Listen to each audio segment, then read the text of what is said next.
Question number 14 6.3 का, ठीक है ना। इसमें देखो क्या कह रहा है, इसमें क्या कह रहा है आपका त्रिभुज ABC तथा त्रिभुज PQR में, ठीक है ना, भुजा AB, भुजा AC, भुजा PQ, भुजा PR तथा माध्यिका AD, माध्यिका PM क्या समानुपात में है, क्या है आपकी समानुपात में है, ठीक है ना।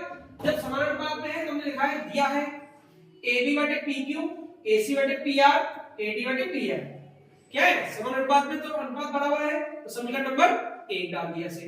अब हमें क्या सिद्ध करना है, हमें सिद्ध करना है कि ABC त्रिभुज ABC समरूप है त्रिभुज PQR के, ठीक है ना। तो हमने ये लिखा हल। तो देखो दिया है, हमें क्या दिया है, हमें दिया है कि AD जो P है, AD और PM क्या आपकी माध्यिका है। तो हम जानते हैं जब माध्यिकाएं होती हैं तो सामने भुजा क्या करती है, समद्विभाजित करती है, सामने भुजा क्या करती है, समद्विभाजित, ठीक है ना। समद्विभाजित मतलब क्या होता है, दो बराबर भागों में बांटती है। हमने वही लिखा, देखो दिया है AD तथा PM माध्यिका है, अर्थात बिंदु D तथा M, देखो बिंदु D तथा M क्रमशः रेखाखंड BC तथा QR के मध्य बिंदु होंगे, के मध्य बिंदु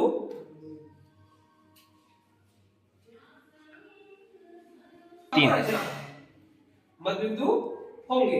अब तो रचना, हमने थोड़ी सी रचना करी, क्या करी हमने रचना, हमने भुजा AC के समांतर एक रेखा DG खींची, क्या खींची DG। तो देखो भुजा AC के समांतर रेखा DG या GD, ठीक है ना, तथा PR के समांतर HM, PR के समांतर रेखा HM खींचने पर, ठीक है ना। अब प्रीमिस इस पॉइंट हम जानते हैं जब हम किसी एक भुजा के समांतर, ठीक है ना, किसी दूसरी भुजा खींचते हैं, कोई दूसरी भुजा खींचते हैं, ठीक है ना, और वो जो रेखा खींच रहे हैं वो किसी एक भुजा के क्या मध्य बिंदु से हो, कहां से हो, मध्य बिंदु से।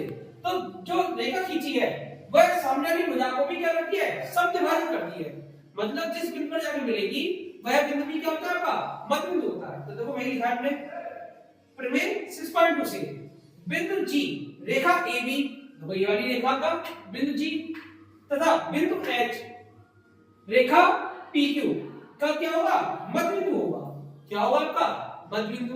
और जब मध्य बिंदु होगा तो देखो जब मध्य बिंदु है तो क्या करता है, रेखा को समद्विभाजित करता है, मैंने बताया। तो उसी प्रकार से लिखते हैं अर्थात AG, अर्थात AG, तो ये वाला हिस्सा उस पूरी भुजा का क्या होगा, आधा हिस्सा होगा, तो देखो बराबर a/2 AB। इसी प्रकार देखो PH जो है PQ रेखा का क्या होगा, आधा भाग होगा, तो देखो PH बटे a/2 PQ तथा मध्य बिंदु प्रमेय से, मध्य बिंदु प्रमेय से अगर जो समांतर रेखा खींची आ रही है वो दोनों भुजाओं की क्या है, मध्य बिंदु पर है, दोनों भुजाओं की क्या है, मध्य बिंदु पर, तो वो रेखा है वह तीसरी रेखा की भी आधी होती है, तीसरी रेखा की भी क्या होती है, आधी होती है।